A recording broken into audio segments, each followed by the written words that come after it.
Doon pala, no? Isotopes, number of neutrons. Yung parehas. Kasi pag isotopes, same ang proton.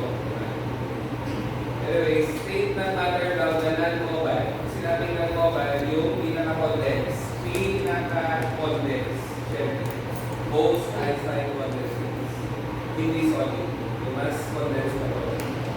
And then, maximum number ng electrons daw sa fourth energy level ay, ano nga kasi ang meron sa shell 4?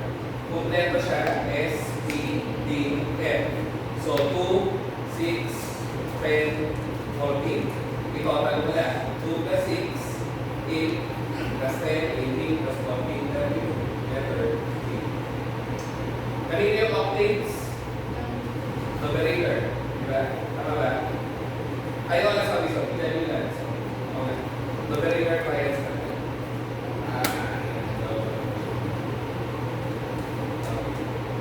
Janulans. And then number 5, siya daw naka-discover na electrons kasi sa basic friend yung kanyang pre-virtual kay J.J.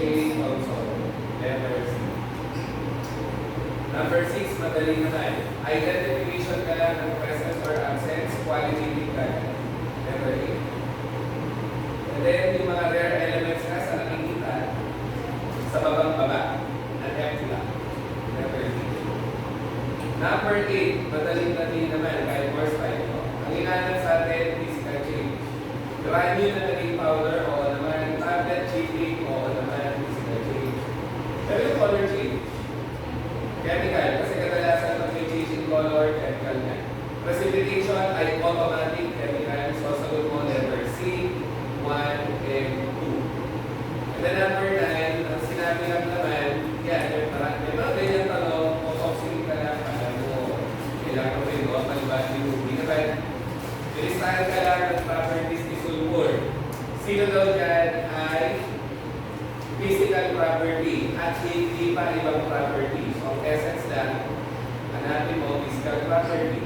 Nag-react sa hydrogen pag ininitan, chemical yun. Yellow solid sa room temp, physical yun. Solubility sa kahit anong solvent, physical yun. Natural density, melting point, pure physical properties, so sa gold letter A. Madali naman siya.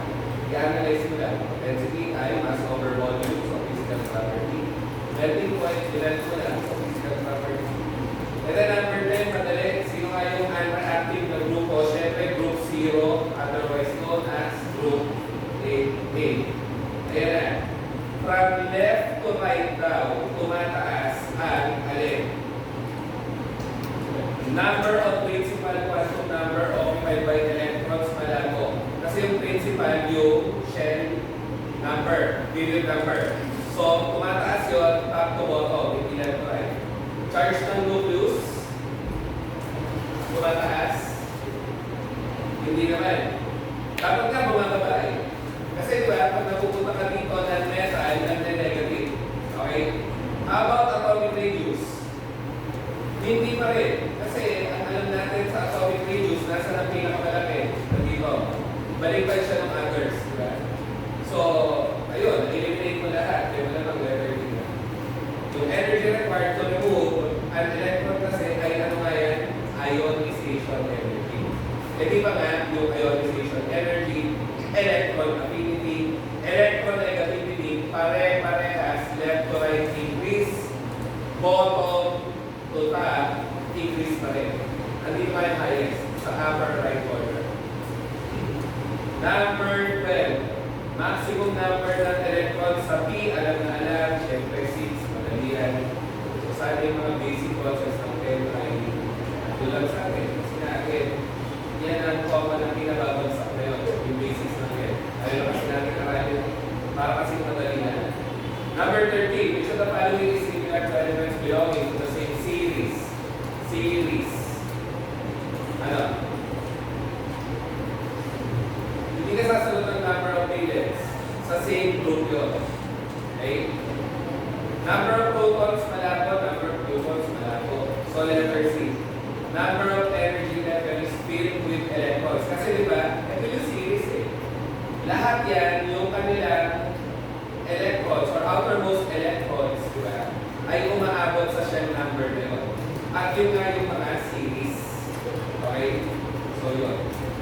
Yung series, ang nire-represent number of shells or number of energy levels na inaabot ng electron. Ayan na. Quantum number na ang tinutukoy daw, volume of space. So, hindi ka sasagot ng principal. Kasi yung principal, yun na ngayon, yung 1 to 7, yung major energy level. Hindi ka sasagot ng magnetic kasi ano yung nire-describe ngayon? Orientation. Orientation. Spatial orientation. Orientation is space. Yung spin, lalo pala po, kasi nga, counterclockwise lang. So, yan na ay angular momentum or magnetic quantum number or ano na tawag? Dapat alam pa rin lahat yun, angular momentum na may synonym na naman. May synonym na ano? Azimuthal, diba? Tsaka ano ba yung isang synonym? Subsidiary. Subsidiary quantum number. So yun, 14. 15. Meron ka daw element na may atomic number na 15 at may atomic mass na 31. So ano ulit nire-represent ng atomic number? Bilang ng electrons at bilang din ng protons dahil neutral at atom. So ano yung atomic mass? Total ng proton at neutron na. So ano usually ang missing na yung neutron? Paano mo yung neutron? Well, kung proton nga yun na sinamahan ng neutron, i-minus mo yung proton na. Okay? So 16 ang lalabas sa neutron. Saka postcard, ang proton niya bale ay dapat 15, ayaw sumulat. Ang neutron niya dapat 16, ang electrons niya dapat pantay sa proton 15. So mali yung 1, tama yung 2, tama rin yung 3, tama rin yung 4. Kaso mali yung 5. Ito naman simulat. So magiging sa 1, 2, 3, 4. Dapat nasa gitna, letter C. And then, kung ang element lang ay alkaline metal at ang reaction metal, anong charge? Siyempre, alkaline metal, sila sodium, lagi naman positive 1. Madali yun. O 17, nakuha kaya. Ang inaanap, covalent. Saan ka ulit makakakita ng covalent? Dalawang non-metal na magkasama together. Dalawang non-metal na magkasama together. So, metal, non-metal, hindi. Non-metal parehas, oo. Non-metal parehas, oo rin. Metal, non-metal, hindi. So, sagot ay gitna ulit, letter D.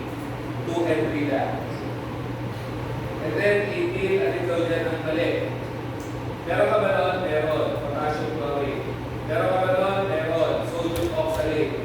Meron ka ba doon? Yes. Potassium hypochlorite. Pero ito, mali. Pwede yan kung potassium sodium sulfate.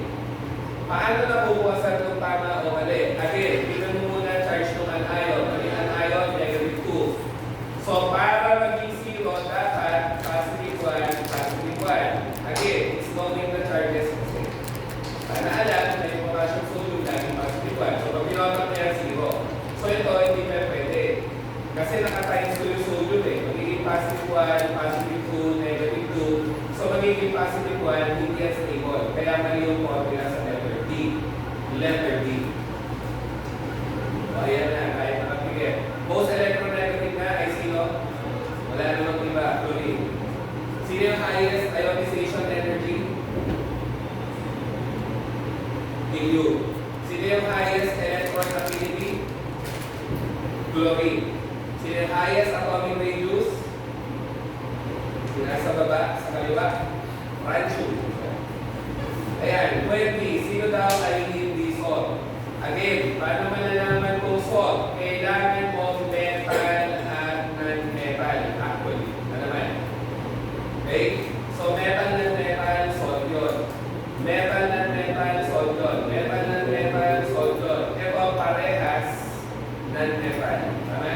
Ang sinon ay gas, ang chlorine ay halogen. Inert gas at halogen. So, yun na ang hindi salt. Kasi yan ay covalent compound. Dahil parehas ng metal. Kanina, di ba? Parehas ng metal, covalent. So, number 21, mga solutions daw na may unresolved solute in equilibrium with a resolved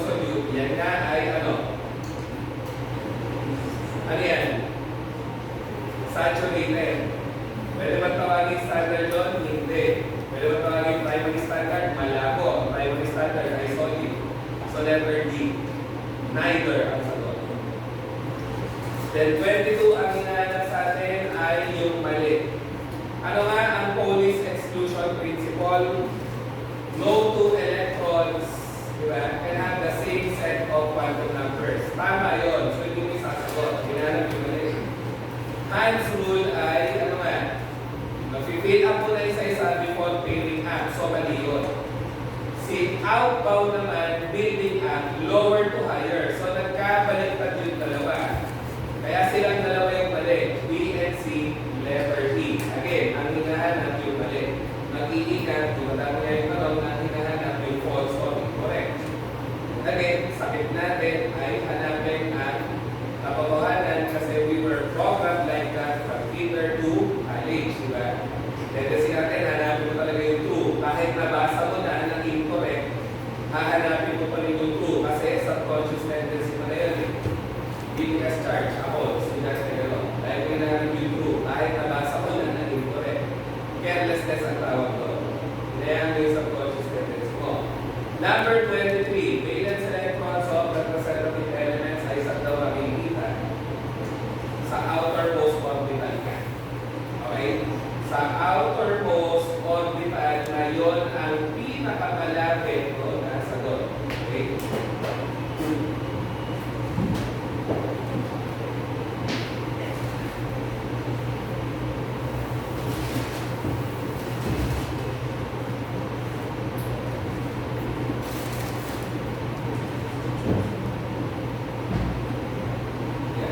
Okay.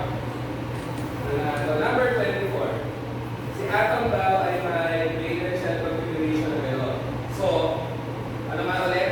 Yung total number ng valence electron will give you the group number.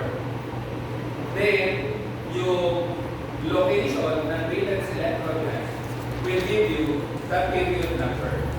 So, period 4, group 7A. Group 7A, period 4, letter D. Meron lang kasi ito. Okay? Then, yung 25. Si Faye Pony, parehas, group 8B. First pa yan. Ito ay 1B. Ito ay 6B. O 7B. Sorry. So, puro sila B. Pag B, ano nga yun?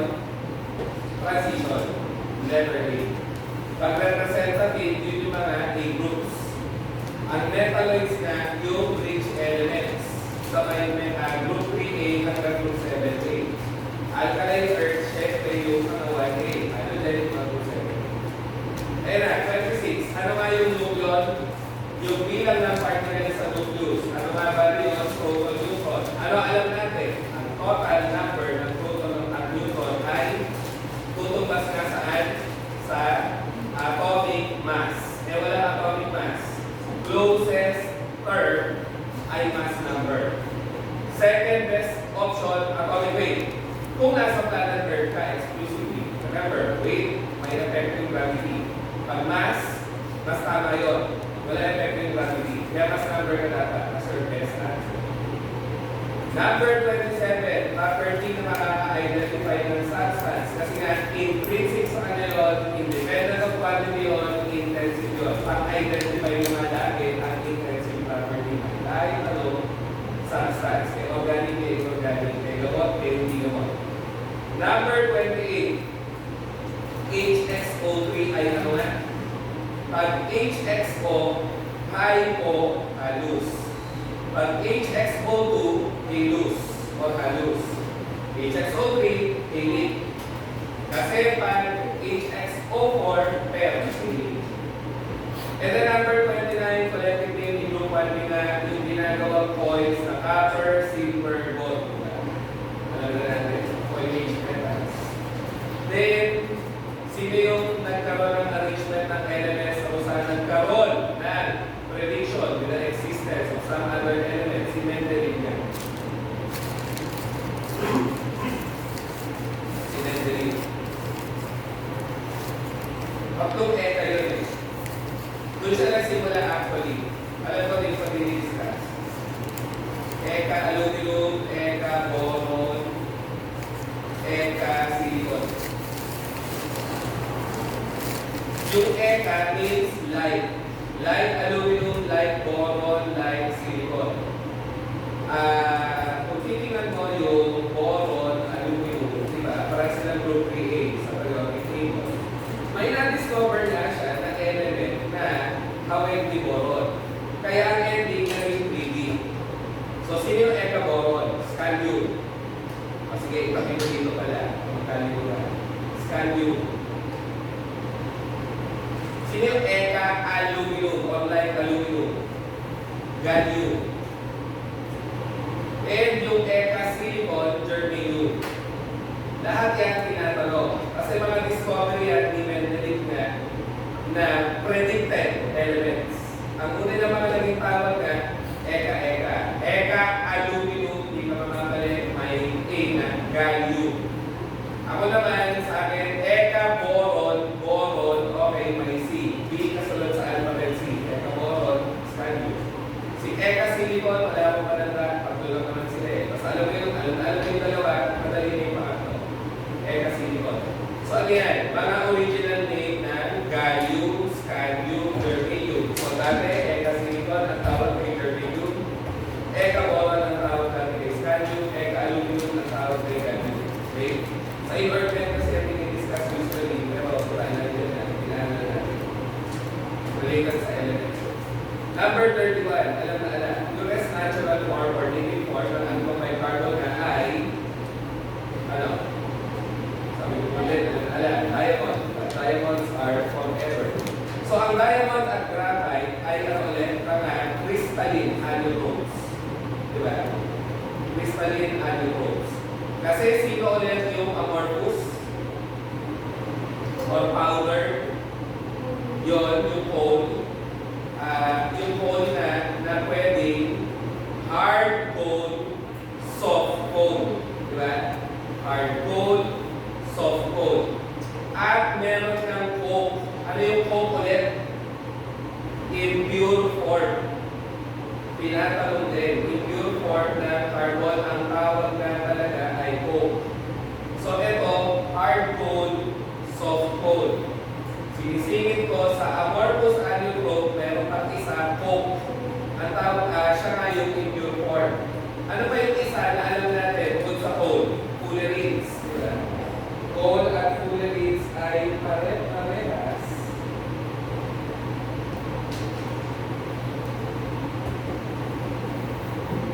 Amorphous. Isotope ni hydrogen na pang-form ng heavy water. Urine. Ano yung most common?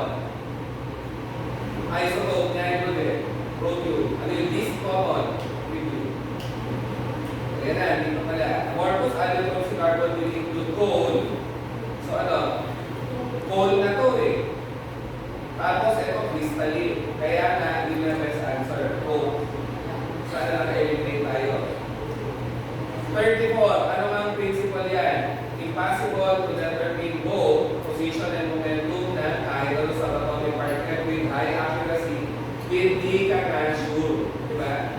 Hindi ka na sure. Uncertain. Hindi ka sure sa magiging position at bilis at kahit ano sa atomic particle. Pumasok na naman sa inyo ko. Anyways, 35. Third most abundant element, most abundant metal naman. Aluminum. Na ginagamit na rin astringent. Okay? Astringent, etc. Mautandan sa environment. So, ilang elements ulit sa lahat ng actinide parehas? 14. Wala pag 15. Wala naman sa choices actually. Kakasabi lang kanina, diagonally related elements ay kulay sa different groups nga kasi. Kagaya ng metalloids. Diba? So, yun. Sino daw ang pinaka-accurate na representation ng mercurous?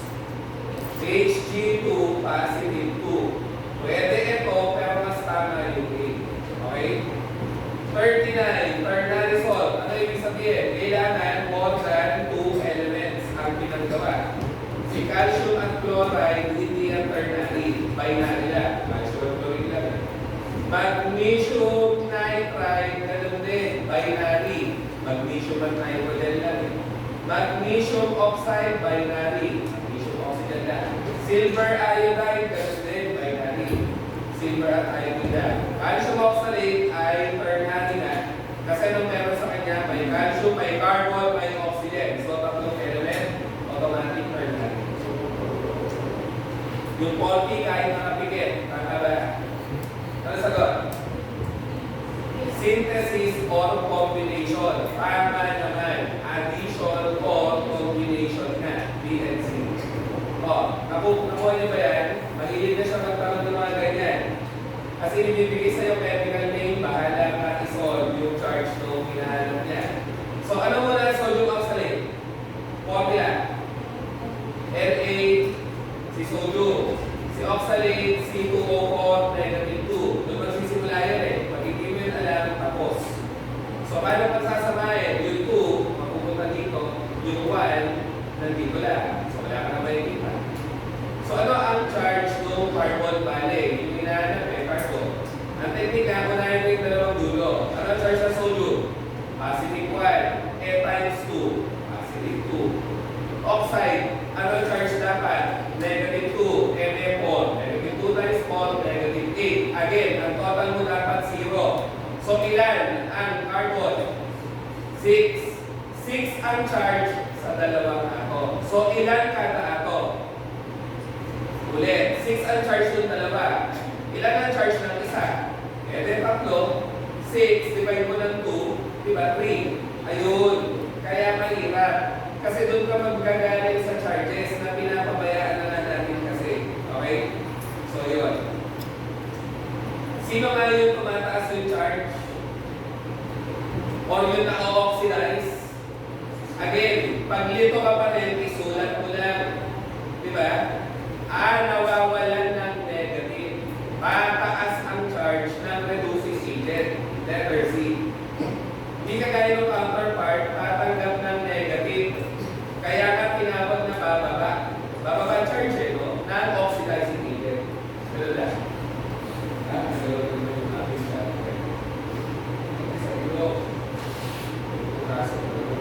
Anyways, number 43, ayan ulit. Nahihiling na nga siya sa ganyan. Okay? So, eto, ano style? Chemical name binigay. Eto, medyo good news kasi binigyan ka na ng formula. So, ano ang charge ng sulfur sa thiosulfate na? Wala kang choice kung hindi isolve. Ang sodium ulit, positive 1 times 2, magiging 2. Oxide, negative 2 times 3, magiging 6. Sulfur bale, ilan sa gitna? 4. Paano ko nakuha? Kasi again, simple rule, kailangan total 6. So, 4, i-divide mo ng 2, and then positive 2. Pag-ingat sa charges, ha? Baka mamaya isagot negative 2. Kasi nasa isip, di ba tayo sulfate and ion yun? Okay? So, gano'n. So, i-compute mo talaga siya per atom. 4, divide mo ng 2, positive 2, letter A. Number 44, madali. Yung barium sumama sa carbonate, yung ammonium sumama sa chloride, and then nag-exchange double displacement. Ano ulit sinonym ng double displacement? Metathesis. Diba? Metathesis. 45, enzymes. Pag dinagdag sa reaction, ano ginagawa ng enzymes? Catalyst. So, pag sinabing catalyst, magpapabilis ng rate lang, di ba? Letter C. Okay? Metal. Pag nag-react sa acid, ano ang nangyayari lagi? Kung gumawa kayo sa lab, somehow, sa ibang subject, bumubula kayan kasi may hydrogen gas. Meaning natatanggal yun.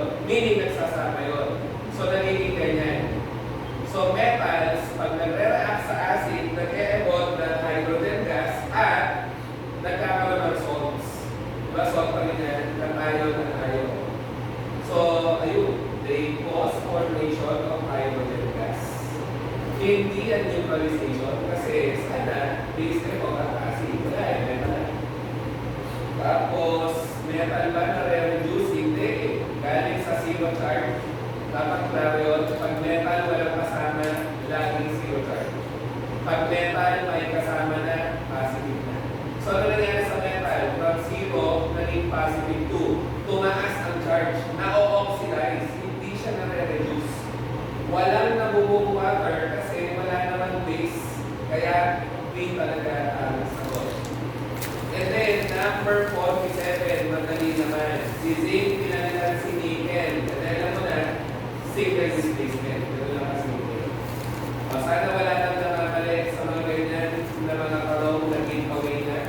Pag Russell Lowry acid na ulit, proton donor ay acid, proton acceptor ay base. So, proton donor ang acid, proton acceptor ang base. Yun lang. Nakuha nyo kaya ito. Nakaya ko talaga. Si KI, naging iodine. So, negative 1, naging 0. Ano nangyari? Tumaas mo ba? Tumaas. Dahil negative po, nag-0, tumaas. Ang hinahanap yung bumababa. Diba? So, hindi mo yung isasagot. O tapos, ano pa alam natin pag red ox or red ox?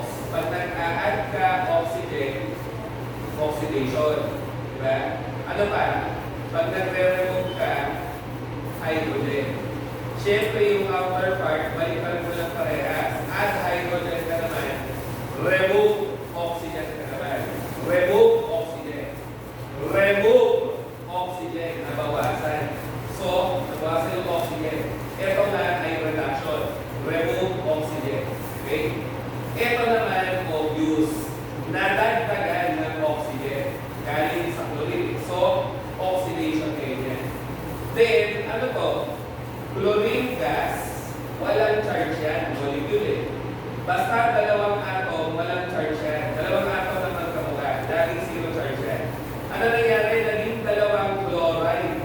And then naging negative 2. Dalawa times negative 1 eh. So from 0 to negative 2, bumaba. So siya ay na-reduce. Kaya sagot 2 and 4. 2 and 4. Diba? Sila yung na-reduce. Ang hinahanap niya kasi yung na-reduce.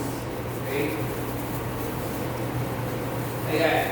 Sa reaction daw na to, ammonia at proton, ano naging papel ng ammonia? Tumanggap siya ng positive na proton. Ngayon, paano na kaya tinanggap ang positive? Malamang may negative. Kasi negative, positive ang magre-react eh. So, ano lang ginawa ko? Pag Lewis base na, electron donor.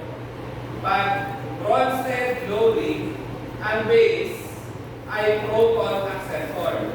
So, tumanggap ng proton, nag-donate ng electron. So, hanapin mo lang, base. Lewis base, sige, pwede. Pero meron ng Bronsted Lowry base, wala naman. So, wala ka na yung gagawin, pwede sa gusto. Hindi ka pwede sumagot doon. Hindi ka makakasagot ng Arrhenius base kasi ano ang Arrhenius base? Nag-generate ng hydroxide. Wala pong na-generate na hydroxide sa reaction. At hindi ka nasasagot ng acid. Matic. Okay? So, yun. And then number 51. Ano nga ang nag-govern ng equilibrium? Yun lang naman yun eh. Anong law ulit? Lechatier's principle. Okay?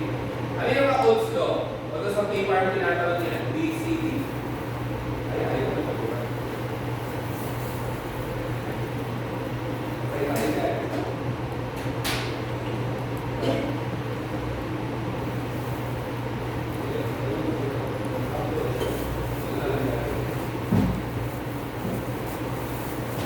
Ano yung Coates law?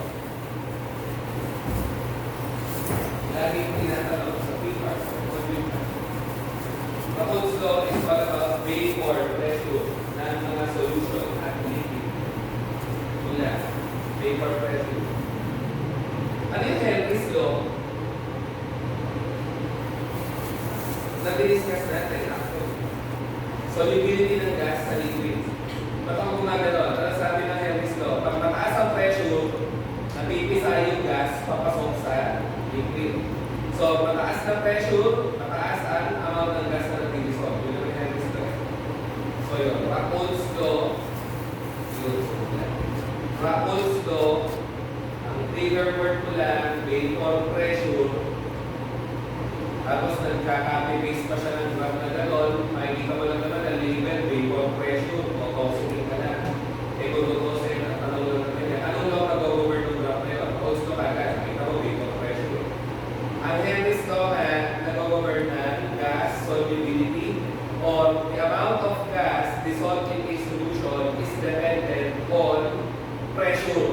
above the gas. Yun yung nasa handouts natin. Ano guys yung that? Pressure above the gas or above the solution. So, mas maraming pressure sa solution, mas maraming gas na mag-dissolve sa solution. Hess law, hindi kayo nalilimutan dahil sa HE. Hess law sa P part, heat summation. Yun lang ang favorite word mo. Hess law, heat summation. Nagtototal ka na thermal energy na nag-generate ng mga reaction or heat na nag-generate ng mga reaction. So, Hess law, heat summation. Buti na alala ko pa siya. Anyways, P part kasi. Number 52. Which of the following exhibits spontaneous chemical change? Meaning yung madaling mangyari. At chemical change. Physical to eh. Physical ko. Ito nga lang ang chemical change yan. Tama? So ano nga daw ang formula ng kalawang? Ano ang formula ng kalawang? Di ba parang trivial? Pero high school, dinidiscuss yan. Ferric oxide. Sign nga yun na ang pako, pag nangangalawan, na-oxidize. Di ba? Ayun. Ang pako, next sa tubig, ang oxygen, ma-oxidize, magiging ferric oxide. Ayun. Number 53. The elements of this group are metals na ang oxides daw ay nagpo-form ng base with water. Most of them ay soluble. And then number 54, form ng nitrogen na ginagamit ang general anesthetic, laughing gas, diba? Nitrous oxide. And then, sino nga ang insoluble carbonate daw sa oceans? Eh, alam na alam mo, basta group 1A, water soluble. Alam na alam mo rin, si ammonium, hindi man siya group 1A, kagrupo niya o kamukha niya property ng group 1A, which leaves you with letter C. Ang common nga ng mga insoluble carbonates ay sino? Dalawa lang naman yung sila, barium at calcium. You might want to include magnesium, sige lang, walang problema. So, anong common sa kanila? Pareha sila, alkaline earth, metal. Okay? So, yun. Ano ang tamang formula ni carbonic acid? Letter B. Hindi lang ang masakla. Wala namang iba talaga kasi yung formula si carbonic acid kung hindi yun. Wala pong H2CO4. Wala nun. Puro invento. Magnesia. Ano sagot? Kaya, sa sumagot nito, milk of magnesia yan. Ang tanong niya, magnesia lang. So, sige magnesia lang. Magnesium oxide. Letter B. Walang siloling, walang siloate. Then, 58. Precipitated chalk or marble or limestone. Ang daming siloling. Sino ngayon? Dapat alam na alam dahil sinabi ko, tinatanong. Precipitated chalk, minsan chalk lang. Minsan marble lang. Minsan limestone lang nakalagay. Sagot ka calcium carbonate. Na ano ang gamit? Ang calcium carbonate. Dito sa butika meron tans. Ano yung tans? Antacid. Antacid na hindi absorbable. Nasa GIT lang siya. Okay? O palagamit antacid. Kasi tatandaan yung carbonate base. So, antacid. BH3, borate. Madali yan. Kasi pag methane, CH4. Pag silane, CH4. Pag ammonia, NH3. Pag phosphine, kapag niya ammonia, magkapamilya kasi H3. Ito para sila group 5A. So, yun. Ito na ang pinaka-challenge sa mga calculation ng charge. Ako yun kaya? Ano daw oxidation state ng isa lang na sulfur sa S4O6? Ano ang tawag kay S4O6? Tetra, pag-sulfur eh. Tetra-thiolate. Alright, tuloy mo. S4O6. S4O6. Kaso ang total charge daw, negative 2. So, anong technique pa rin? Ganun pa rin. Yung alam na alam mo ang charge, syempre, diretso na ilagay. Ano charge ng oxide? Negative 2. I-times mo sa 6. Negative 12. So, ilan dapat ang sulfur para mag-negative 2? Dapat positive 10. Kasi 10 minus 12, negative 2. Ayan na. 10, i-divide mo ng 4. Ilan? 2.5. May butal na. Letter D. Okay? Tama? 4 na 2.5. Sa mga mahilig magbilang ng pera, diba? Dalawang 2.5, 5. Tatlo, 7.5. 4 na 2.5, 10 piso. Kumbaga, 4 na 250. Magawa yung binabusin yung 250. Wala na mabibili sa 10 piso. Anyways, so yun. 2.5. Ano natin sa 10 piso, may soft drinks na yun. Sige, hindi ka mag-soft drinks. Oo, na-invest na ano ito. Soft drinks. 12 volts. Number 61. Ano common name nito?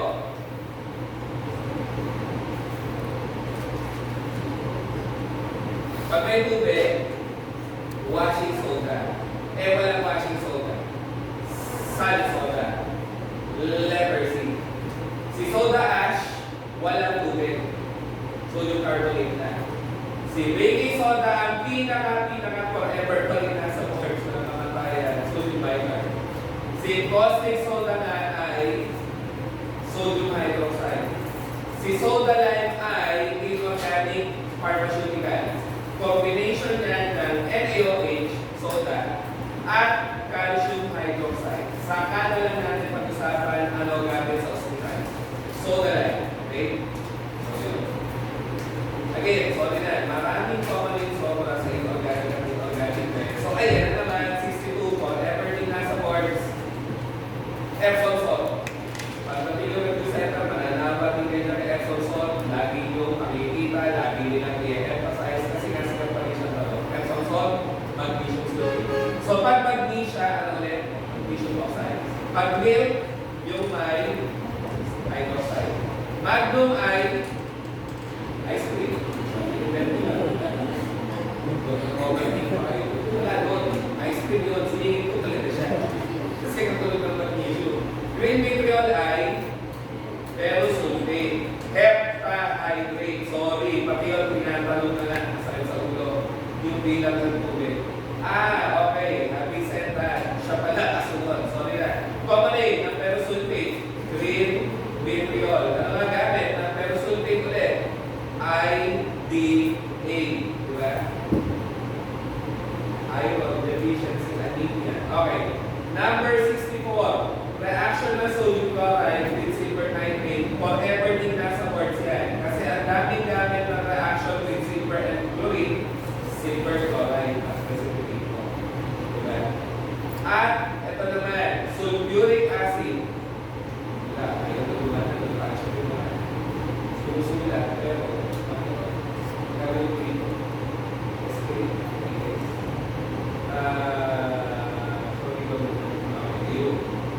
Tapos, sige. Sulfuric acid nag-react sa barium chloride. So, barium mag-react sa sulfate, barium sulfate. Letter D. Yan nga ang pinaka-common na precipitate ng chloride, silver chloride. Ito rin ang pinaka-common na precipitate ni barium sulfate. Huwag na huwag kakalimutan. Ang pinaka-common na pag-precipitate ng chloride ay silver. Pinaka-common na pag-precipitate ng sulfate ay lagi rin barium. Okay? So, yun. Nasagutan nyo may 66. Cobalt at copper. May reaction ba? Meron. Mas mataas si cobalt. Ano ba? Sa activity series. Lithium, potassium, barium, calcium, sodium, magnesium, aluminum, zinc, chromium, iron, cadmium, cobalt, nickel, tin, lead, hydrogen, copper. So, nasa ibabaw si cobalt. So, mapapalitan niya si copper. So, ang produkto ay cobalt sulfate at copper na natanggal sana. Ayun, letter D. Ang akin naman, yung kailangan memorize sa activity series. In case bigyan ka ng ganyan, isang tip lang. Sa undergrad ka lang, makakamita ng sagot na MBR. No visible reaction. Pagdating sa activity series or single displacement. Sa boards, hindi ka sasagot ng no reaction sa activity series. Lagi may yung produkto yan. Yun lang. Hindi siya magtatanong na walang produkto. Okay? Sa, ano lang naman, single space. Verse 67. Which of the following statements is or are true regarding the activity series? So ano nga? Si elements below can produce the elements above them. Parang ito yung above, ito yung below. Ano nga naging produkto? Cobalt sulfate. Cobalt siya na mag-isa, so 0. Pagdating dito, naging positive 2. So from 0 to 2, tumaas. Hindi na-reduce. Yung element sa ilalim ang ginawa ng oxidize. Kaya mali yun. Okay? And alam natin yung 2, it can predict products of single displacement. And alam din natin si gold na yung hari, nasa babang-baba. Hindi siya nadi-displace, diba? Hindi siya reactive.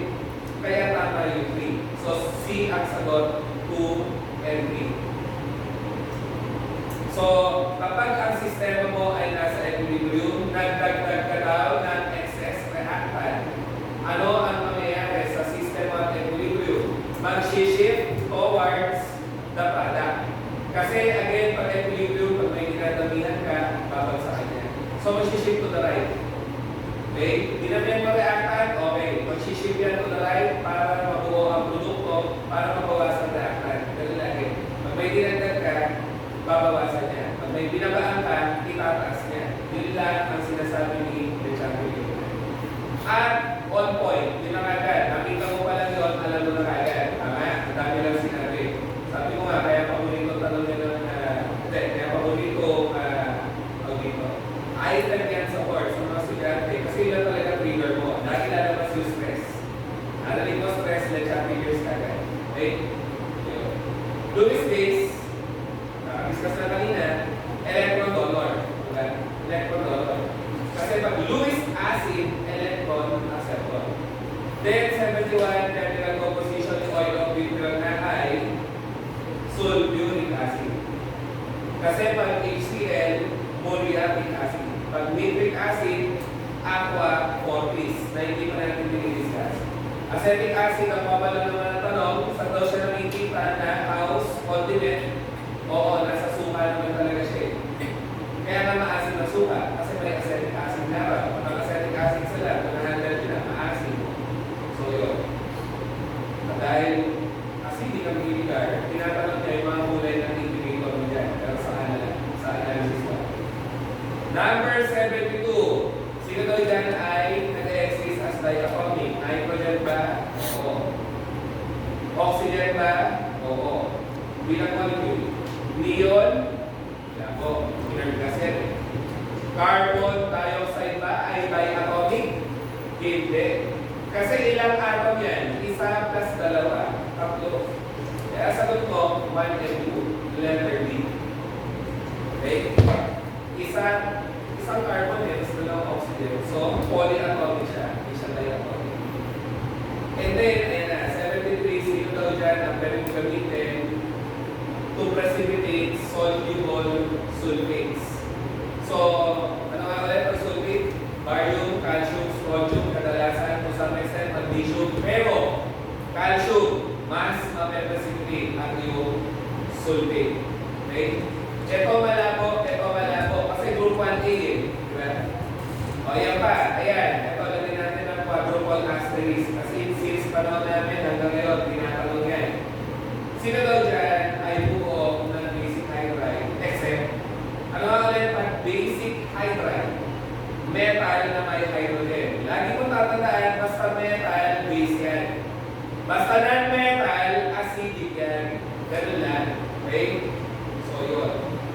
And then, number 75, quadruple asterisk din, forever nasa course. Alin nga dyan ang pwede mag-cause ng shifting ng equilibrium, laging best option yung dami ng reactant at dami ng produkto. Concentration. Kasi nga ang catalyst, pabibilisin lang ang product formation. Hindi naman siya magpaparami talaga ng total product na mabubuo. Pinabibilis lang. Hindi kaya ng concentration, damihan mo ang reactant, dadami ang product. Okay? So yun. Ito, hindi sasabing ako lang ang tama, pero for effort din sa boards kasi, ewan ko ba, obvious naman, di ba? Pinutol mo eh. Decomposition. May iba daw kasi pinipilit na single displacement yan. Sabi ko naman, hindi ko rin mag-gets yung logic. Kaso pag tinatanong yung nilalata, pag tinatanong yung ibang teacher, kasi bawal daw ang tanong sa ibang representative. So, I don't know, hindi ko malaman tuloy yung justification para naging single displacement. Isa nga lang eh, na hinati, di ba? Hinati mo nga eh. And decomposition, I don't get why, ang sagot ng iba, single displacement. Okay? Ayan pa isa, quadruple asterisk ulit, sunod-sunod, mga forever na sa words. Kapag ang tubig ay nabibiyak into hydrogen and oxygen, natural, nabibiyak ng kuryente, chemical change. May gamit kasi yan sa water analysis sa QC1. Di ba nagbibilang tayo ng water content? Kasi minsan yung water sa raw material mo nakakadagdag ng timbang. O that's sa QC1 na water analysis. Ayan na, sino daw pinakamabigat sa mga halogen mo? Gagamitan mo yan ng ano? Periodic property. Ano alam natin sa atomic size? Ayan na naman. Atomic size nandito yung pinakamalaki. Ibig sabihin yung nasa baba ang pinakamabigat. Diba?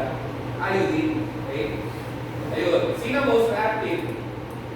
Yung pinaka-electronegative din. Letter C. Ito yung pinagdedebatihan, pero sabi ko nga sa Giant, ang trick question, ano sagot nyo? Kasi sabi, oo, sige, i-arrange mo sa increasing. Increasing meaning, lowest to highest. So, ano sagot nyo? Malamang marami sa iyo sasagot ng A. Kaso ano ba yun? Yun ba ay arrow? O yun ba ay greater than size? Kaya ubus ka. Greater than yan, di ba? So, mali yung A. Kasi sinasabi, oo, in-arrange niya ng tama. Every question. Pero ginamitan ka ng greater than. So, it's like saying, iodine is greater than bromine, is greater than chlorine, is greater than chlorine. So, decreasing yung nangyari. Kaya mali. Di ba? Pero kung titignan mo to, kahit parang palpak yung arrangement, pero tama yung symbol. Di ba? Kaya ako to, sarili kong call yan, letter D. Although maraming teachers yun din ang sagot. Yung iba, ang pinipilit kasi, hindi daw yung greater than. Nagkulang lang daw ng hyphen. Eh bakit 4 na beses nangyari? Bilay sa akin ha? Sorry, factor na yun. Kasi tao na lang gumagawa ng exam, di ba? So hindi mo masasabi ko rin nasa subconscious. So to me, being scientific about it, greater than sa inyo eh. Di ba? Kaya kung araw dapat yun, bakit 4 na beses na ulit? Yun na naman. Anyways, kailangan siya, may bala. Sa iba nga kasi wala justification. At bawal na parang magtanong. Always show people left at ibalik natin full speed. Ayan, 81. Sino daw dyan ang nawawalan ng water of crystallization pag nahanginan? Mahirap, no? Lalo pag dito lang kita sa lab. Hanapin niyo may hydrate. Si copper sulfate ba ay hydrate? Or may hydrate? Or may water of crystallization? Meron. Si NaOH ba? Meron? Wala. Si sodium carbonate ba? Meron. Kakatulogin na kanina eh. Heptahydrate nga eh. Ay, heptahydrate ko eh. Decahydrate nga eh. So meron? Meron. Ammonium chloride? Wala. As in, ganyan lang ang formula niya. Okay? Kaya, ang mahirap na part doon, kailangan alam mo yung mga hydrate. Kasi forever din nasa words yan. Iniiba-iba pa yung given. Minsan, Epsom salt yun nandito. Minsan, ferrosulfate yun nandito. Ilan lang naman sila na may tubig. Minsan, Glover salt. Ano yung Glover salt? Alam ko, hindi pa yata tinadaanan. Glover salt ay sodium sulfate. Ano rin? Decahydrate. So, parehas sila ni carbonate. Decahydrate. Okay? At sa inorganic med, forever din tinatanong yung Glover salt na formula. Decahydrate. Okay? Ayun. So, sagot natin ay 1 at saka 3. 1 and 3, ayun. And then number 82. Lahat daw yan ay makakagalaw o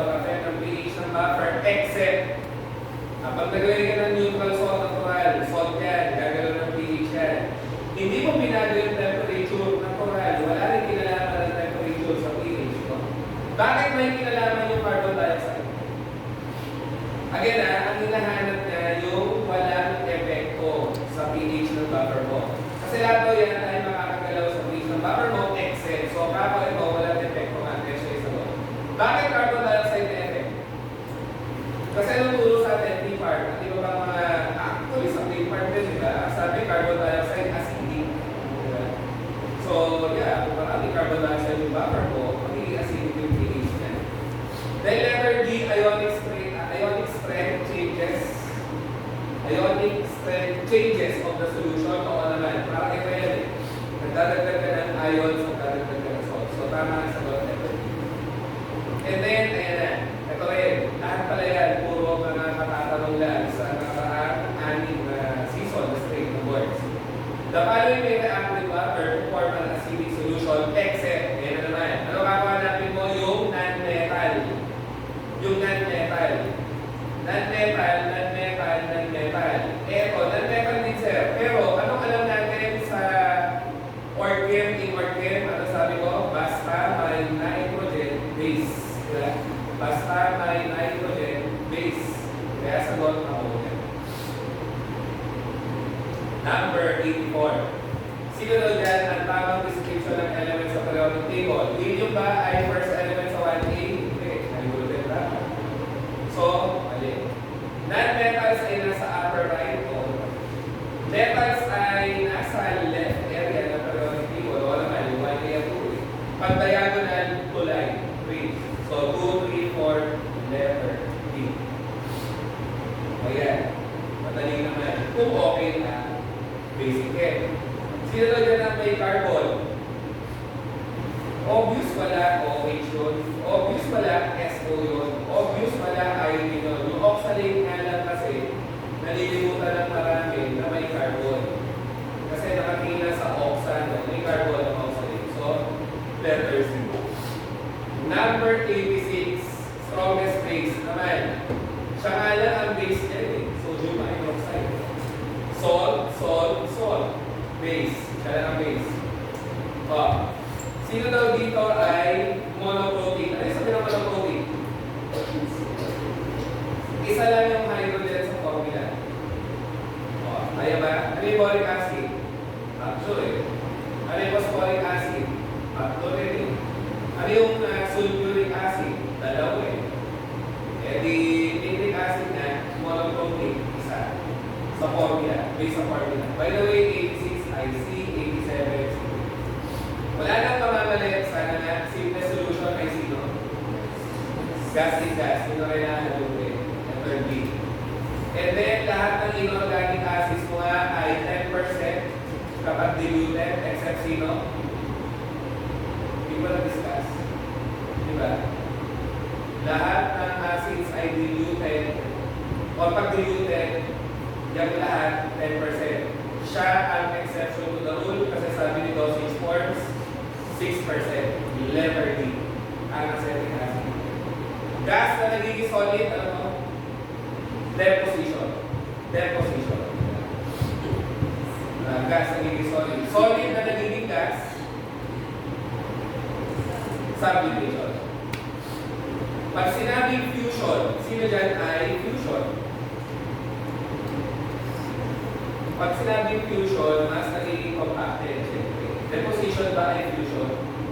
Oo naman, gas, nagiging solid. Freezing ba ay fusion? Oo, liquid, nagiging solid. Condensation ba ay fusion? Oo rin. Kasi gas, nagiging liquid, nag-fuse. Pero sublimation, hindi siya fusion. Solid, nagiging gas. Expansion siya. Expansion. So yun, yung sabi mo ito.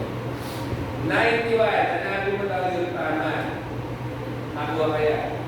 Boric acid para saan? Eyewash. Hindi siya sa acrylhydria. Sino yung sa acrylhydria? HCl, diluted. Phosphoric acid ay reducing agent, hindi rin.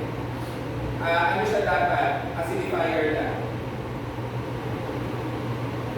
Nitric acid sa lab, lagi naman oxidizing. Muriatic acid sa CR, panglinis ng CR. So, 3 and 4. Letter D. Ano yung efflorescent? Pag efflorescence, loss of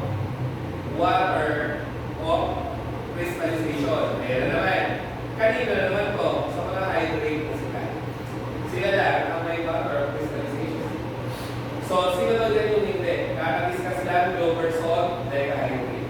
Kakadiscuss lang pentahydrate. Cupric sulfate, pentahydrate. Sodium sulfate, decahydrate. Epsom salt ay magnesium sulfate, heptahydrate. Table salt naman, walang tubig. So siya yung hindi efflorescent. And then number 93, kahit di natin dinaanan, Myla. Which of the following daw ay tama? Kasi lagi na tinatanong. Sa pag-ahandle at storing ng radioactive na pharmaceuticals, na inorganic. Tama ba yung one? Should never be touched by hand, common sense.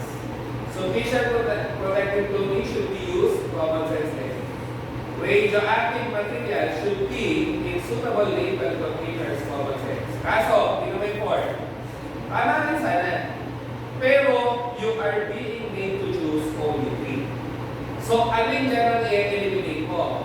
Yung number 4. Bakit? Mas malaga ang safety, radioactive yan eh.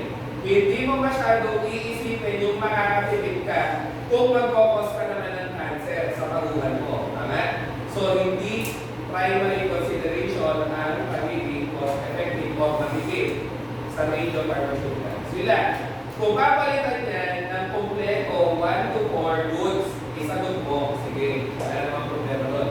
Kaso sa the different choices, you're just being made to choose 3. Tatlo lang. So, kailangan magtanggal ng isa. Okay? Ganun siya. Test machine. Discarding. 94. Which among the following salts is used as an electrolyte replenisher in dehydration? Ewan mo na lang sa may namali pa. Siyempre naman. Diba? And then 95. Yan pa isa, madali rin. Ano tawag sa proseso ngayon na nagsaseparate ka ng components na mixtures? Tapos aliniwalay mo si solid sa liquid. Ano yung decantation? Nalala ba yung decantation? Kunyari starch, nagtimpla ka, bumaba yung starch, may liquid sa ibabaw, tinatapon mo yung ibabaw. So nakakaiwalay ka na ng solid to liquid doon. Okay? Yung evaporation. Nakakaiwalay ka rin ba ng solid from liquid? Pwede. Diba? Chromatography, liquid-liquid usually. Solid from solid usually. Sublimation, nakakaiwalay ka ng gas from solid. So, sino nga ang better answer? Basahin natin ulit. Pag gano'n na dalawa ang tama, ibig sabihin pinag-miss out ka. Nagse-separate ka ng components. Okay? Ng mixture. Na ginagamit ko pag-separate ng solid from liquid. So, yung solid yung matatanggal mo, decantation. Diba? Matatanggal mo siya from the liquid. Kasi pag nagdedecant ka na, hinahayaan mo mag-settle yung solid, matatapon mo yung liquid. So you can separate the solid from the liquid or the fluid phase. So decantation is your better answer. Kasi pag evaporation, pwede yung liquid sa liquid. Parang yun nangyayari sa distillation. Pero decantation, always solid from liquid. Sino pa yung always from solid and liquid? Or separate na solid from liquid? Filtration, di ba? Tama. Lagi solid sa liquid yan. Sagot A. Displaced components from compounds are, ayan, parang kami. Ano ngayon? Magnesium, acid. Nadi-displace yung hydrogen. Gas. So siya yung na-displace. Ano siya kanina? 1. Naging 0. Eh, di bumababa, na-reduce. Yung magnesium kasi 0 na nagiging positive.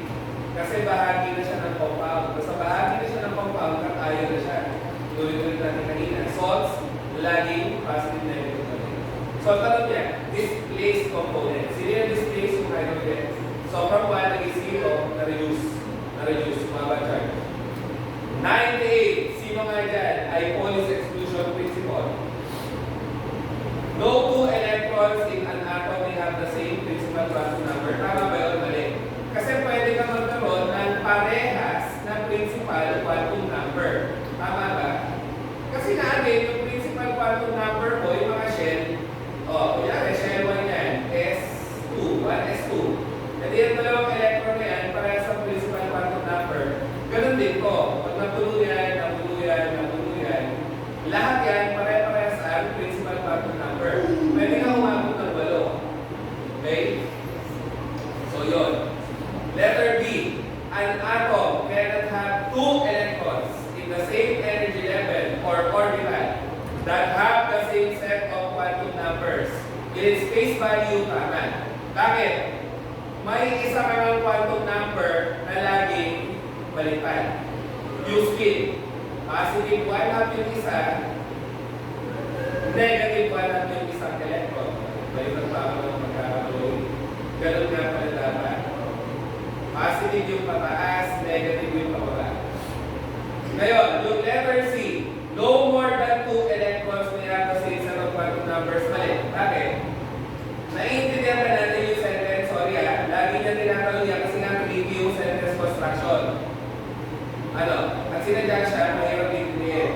No more than 2 electrons. Ibig sabihin, yung letter C, pwede ka magkaroon ng 4 na quantum number na pare-parehas basta 2 electron lang sila. Tama? No more than 2 electrons may have the same set of quantum numbers. So, ang sinabi niya, pag dalawa, pwede parehas ang quantum number. Pag lagpas dalawa, hindi na pwede. Alam natin mali. Kasi 2 electrons pala, hindi na pwedeng parehas ang quantum number. Kaya maraming sumasagot na ng letter C. Mali yung intindi sa letter C. Okay? And then, yung letter D, electrons sa isang atom may differ by at most 1 of 4 quantum numbers. Posible lang daw. Mali na naman. Kasi nga, laging magkaiba ang spin quantum number. Lagi. Hindi yan possibility. Ang dating ng sentence, nilagay niya ng may, posible lang. Hindi nga. Always opposite po ang spin quantum number. Always, hindi may. Kaya, mahirap yung tanong, kaya lagi rin tinatanong walang buka since 2022 up to nakalative.